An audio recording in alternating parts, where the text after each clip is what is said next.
Antes de mergulhar nesta história incrível, considere se inscrever no canal e ativar o sininho.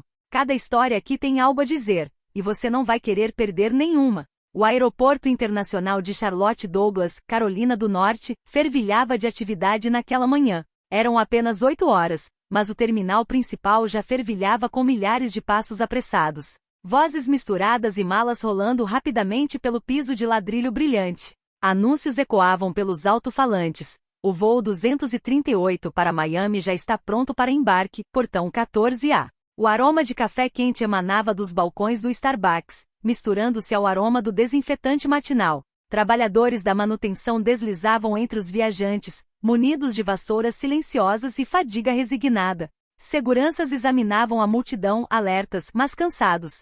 Era apenas mais um dia naquele coração mecânico dos Estados Unidos. E, no entanto, no meio desse tumulto banal, uma silhueta discreta, mas singular, avançou. Elijah Carter, 10 anos, caminhava sozinho, mas sem medo. Ele usava uma polo Ralph Lauren imaculado, e calças bege cuidadosamente passadas, e tênis Nike brancos que claramente nunca tinha visto uma poça de lama. Sua mochila preta era carregada no alto de seus ombros, confortável. Ele caminhava com um reservatório natural, postura que traía educação, disciplina e uma certa ideia de si mesmo que poucos garotos de sua idade possuíam. Mas o que mais impressionava era sua calma. Não era a autoconfiança arrogante de uma criança mimada. Era uma paz interior, cultivado por uma vida cercada por adultos que o amavam, que lhe ensinaram que ele tinha o direito de estar ali, em todos os lugares, tanto quanto qualquer pessoa.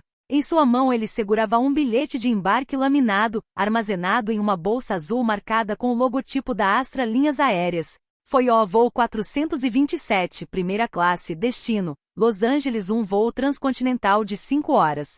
Elijah não estava olhando para o celular como as outras crianças, ele estava observando os sinais, os rostos, os detalhes. Ele havia sido arquivado um pouco antes por Mary, sua babá desde os 3 anos. Uma mulher negra de 60 e poucos anos com uma voz suave, um sorriso tranquilo e um olhar que lia almas.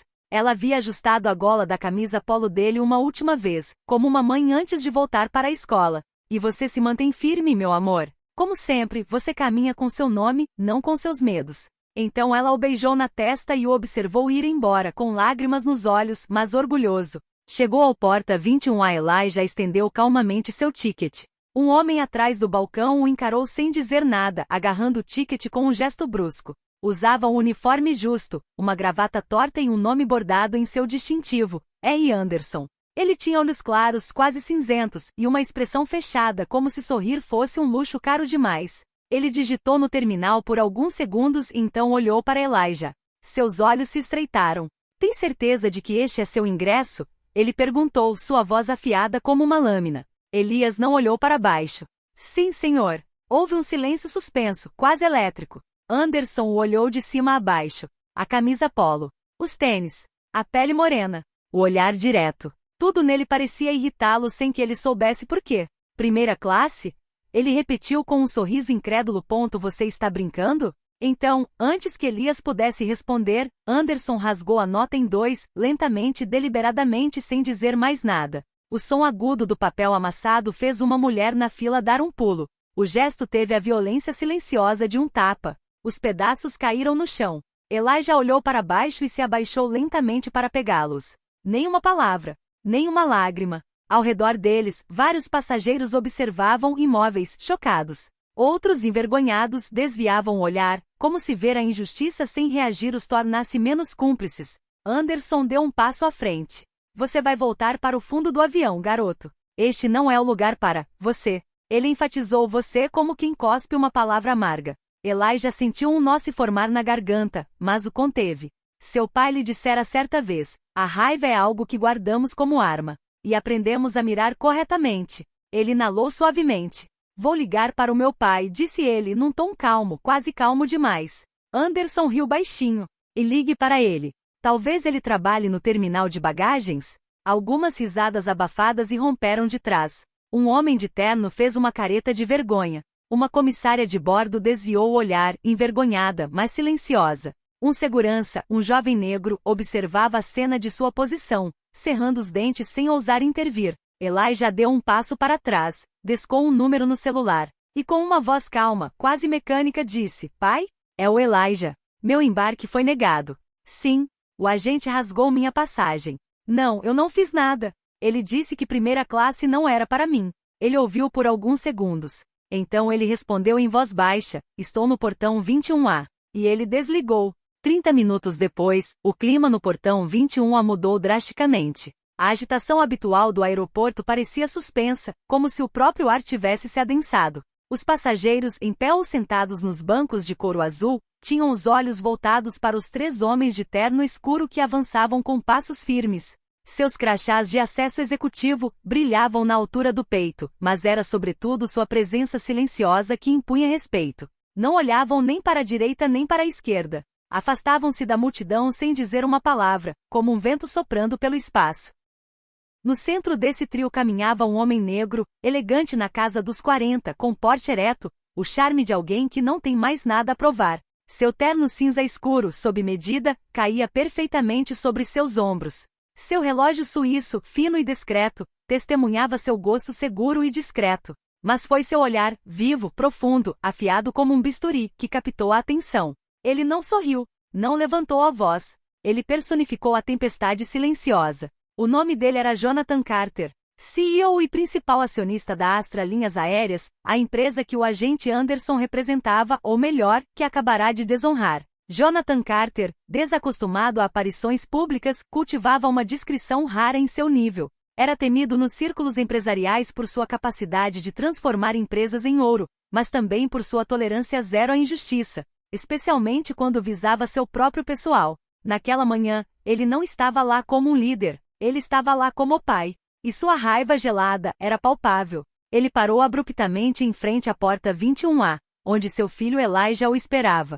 O garotinho, parado ali, ainda digno apesar da humilhação, olhou para ele. Nenhuma lágrima. Apenas aquela tensão reprimida em seus ombros, aquela necessidade de ser forte. Jonathan colocou a mão em seu ombro para confortá-lo. Então, sem dizer mais nada, olhou para Anderson. Este último ainda estava lá, congelado. Ele não havia fugido, mas seu rosto havia perdido toda a arrogância. Ele estava ficando pálido, suando. Seus olhos iam de Elijah para Jonathan, como se buscasse desesperadamente uma saída, uma mentira à qual se agarrar. Senhor, eu posso ajudá-lo? Ele gaguejou. Jonathan o ignorou. Seu olhar nem sequer o tocou. Dirigiu-se apenas ao filho. Elias, é isso? Este homem quem rasgou seu ingresso? Elijah apenas assentiu. Sim, pai. Só então Jonathan finalmente voltou os olhos para Anderson. Seu tom era baixo, calmo, mas cada palavra era uma lâmina. Agente Robert Anderson. Você sabia que acabou de estuprar vários protocolos de segurança e embarque, além de cometer uma discriminação aberta com base na raça e na aparência de uma criança menor? Anderson tentou responder, mas as palavras ficaram presas na garganta. Eu pensei que ele, aquele bilhete, parecia suspeito. O que você pensou, interrompeu Jonathan, é que um menino negro sozinho, bem vestido, não poderia não viajar de primeira classe. Você achou que a passagem não era dele. Suposição errada.